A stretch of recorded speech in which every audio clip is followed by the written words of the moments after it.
chal mal dot na Christmas par Giêsu kan cha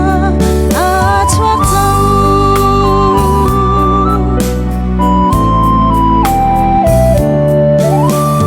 zing lei dap ti chung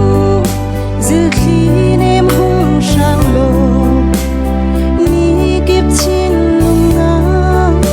rem na dei nak leng se tripet mi dei na mi kip chin lung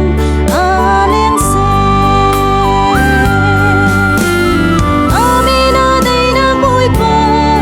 lian ngan bi kan siang pa sha zai lak song da put in na don lai ngai nak tut nak sang pha nak lung chin ngai hi kri zai na pe na nak song si se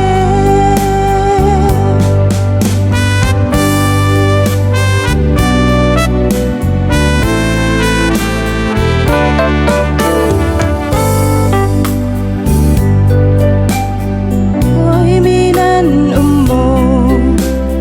kan cha nim tu Giêsu